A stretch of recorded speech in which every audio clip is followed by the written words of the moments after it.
Welcome back. In this segment, we're going to be talking to Saanich Councillor and CRD Director Vic Derman. We're going to be talking about sewage treatment. Today is November 24th. Vic, you're bringing a motion forward to the CRD tomorrow, which will be the 25th, and people will be watching this show a few days after that. It's a very important motion. Maybe you can tell us about it. Sure. I gave notice of motion last meeting, which I'm required to do if I'm a private individual or private member of the committee bringing motion forward. Comes up tomorrow, and it is a motion concerned with going out to the private sector for a high-level request for expressions of interest based on the goals we have around the project. And those primary goals are to minimize the cost to the taxpayer and maximize the environmental benefit through a number of things. Basically, they say to the private sector, okay, here's what we want to accomplish. Give us your best and brightest ideas, and then bring them in, evaluate them, and see where we want to go. Okay, now we are actually very close to making a final decision on sewage treatment. I think that's going to happen in January. So this is very, very late in the game, and I know you've been trying to do this for many years, and it's incredible that it hasn't happened. But well, it's actually the third motion I brought forward this year. Yeah. And all you want is to open the process up so that everybody who has technology, I guess, and ideas in sewage treatment can put them in, and we can see what'll work. There's a couple of things behind it. One, when you come to the best solution, it's not necessarily talking about a site, and it's not necessarily talking about a technology. Really, the best solutions come from somebody taking those pieces and putting them together in an innovative and creative manner. And so you could give, it's sort of like saying you give somebody bits of parts and they build something really good out of it, somebody not so well. So we're looking to say, you know, yes, technologies have changed. Yes, there is more available. What are some of the creative end products that private sector could come up with? And I think some of them could be very, very good. Now, the other thing is, really we're looking at resource recovery. Try to increase environmental benefit by using parts of the sewage stream as a resource, and also to try to minimize the cost by selling that resource. The biggest area, you can get some resources from the liquid sector, and it's a liquid part of it, and it's important as to how you design that. But the really big opportunity for resource recovery exists in the solids, the biosolids that come out of the sewage, and that's what you get when you separate the liquid stream from them, and then you treat the liquid and you have the biosolids remaining. They are, by and large, carbon-based material. There looks like there are opportunities to integrate a number of technologies that are available right now to integrate those biosolids with other parts of the solid waste stream, like the kitchen scraps, like a fair amount of what goes into Heartland. Basically, you're looking for any carbon-based material as long as the carbon is in a relatively short cycle. Fossil fuels are not a short cycle. They took millions and millions and millions of years to create. Something like wood is a relatively short cycle. Something like organic materials and kitchen scraps are a short cycle. They're going to degrade and simply go back in the atmosphere. That happens naturally. It happens every year. That's why in the spring you get a little bit less carbon in the atmosphere because the trees are pulling it all in. And then in the fall you get a little bit more carbon in the atmosphere because they're releasing it as the leaves decompose. So you can take advantage of that and say, as a step in between, let's take that and turn it into a valuable resource. What is the resource? Okay. You can gasify it and get gas. There's some technologies that take it and turn it into a kind of wood, a pellet that can be used as a fuel and other things and so forth. So what you're trying to do is replace the fossil fuels that are a very, very long-term cycle with things that come from the short-term cycle. And there are huge opportunities there. Now, if you can integrate those resources, you can produce more of them and you can make more revenue. You also can avoid infrastructure costs. Yeah. If I build one plant that handles three things, well, you know, I've dealt with the sewage. I don't have to build infrastructure for the kitchen scraps, and I've extended the life of Heartland. Those are all huge pluses. Okay, so but we are on the verge of making the decision as to which sewage treatment system is going to be put in place, I think. Is there anybody looking, as you're asking here, just more further afield to see what's out there? Not much, maybe a little bit, but you know, the people you want to look are the people who have been spending the last 10 and 15 years developing innovative solutions. And they are not necessarily the consultants you hire or whatever. They're the private sector companies who have gone out and created a new approach, a better approach. And I guess it's being sold in places around the world. Some of them are brand new, and that you want to be very careful of. Okay. Some of them have been around for quite a while elsewhere, in Europe in particular.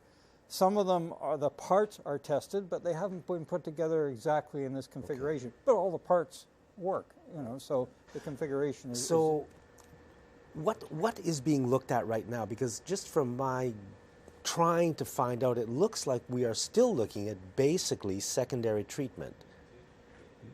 I wouldn't say that, but we're looking at a process that to me is not ideal, where we're dealing with a process, we're going out and trying to decide upon sites, first of all, and then developing some solution sets for those sites.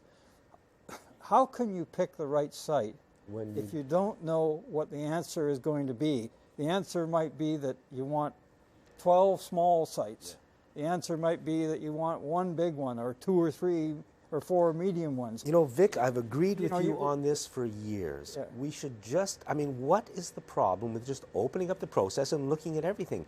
And yet, it still hasn't happened, and there have, dare I say it, been some real shenanigans take place to make sure that it never did happen. You know, it baffles me a little bit, honestly, also. It's not a difficult thing to do. It wouldn't be necessarily time-consuming. People have said, oh, this will put us back for years. Well, we've already managed to go through about 8 or 9 years, you know, at the way we're going.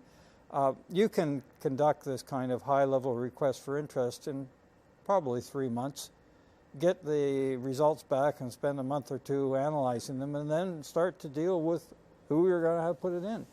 Not only that, but there are huge opportunities to do some pilot projects right now.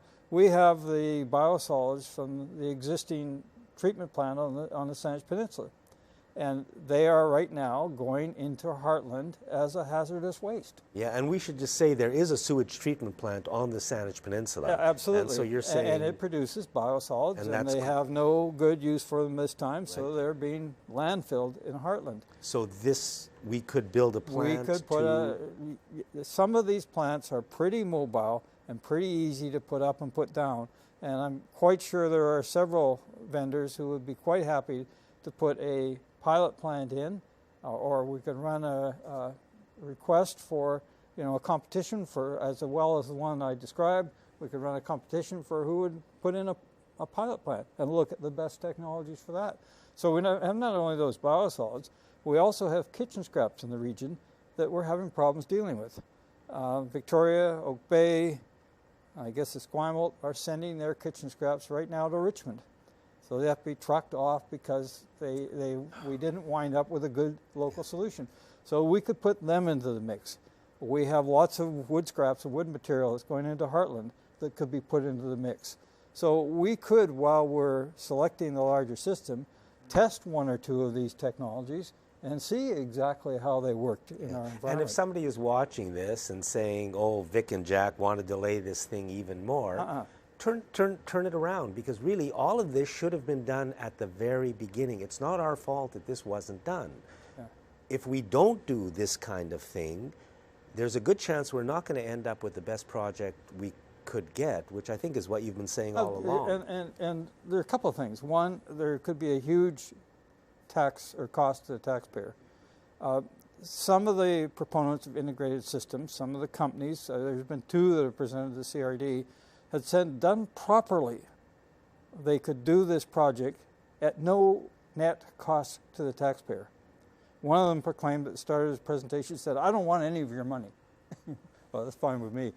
He said, Now, we don't know if that's Well, correct. we don't know if it's correct. But if somebody's saying it, shouldn't we at least evaluate it? Exactly. Now, the other thing is the level of environmental benefit.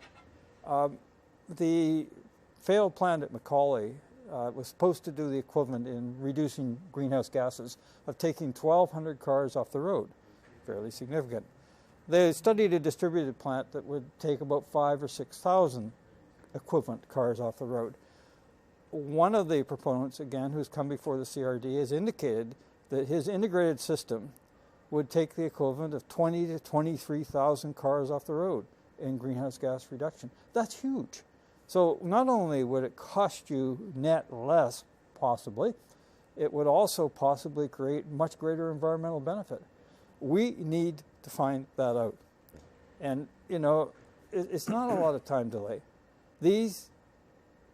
The pieces to do what some of these people are saying they would do are in play, already exist. At least one company has done a theoretical design for what they would do in the region. If we found out they were real and it was evaluated and the proper experts said, yes, this is something that can be done, it would not take a lot of time to put it in place. Yeah. Probably less than the process. It's possible that if we go through that whole process, we'll still end up with the current idea. That's fine. possible. But to not ever have looked, there is something very wrong with this whole process. Vic, thank you very much for trying so hard for a long time to make this happen. Well, this is, I think, motion number 9. Maybe number 9 will be better than lucky 7. And by the time you watch this, the decision will have been made. So at least if you haven't heard what it is, try to find out. Thanks for watching this segment.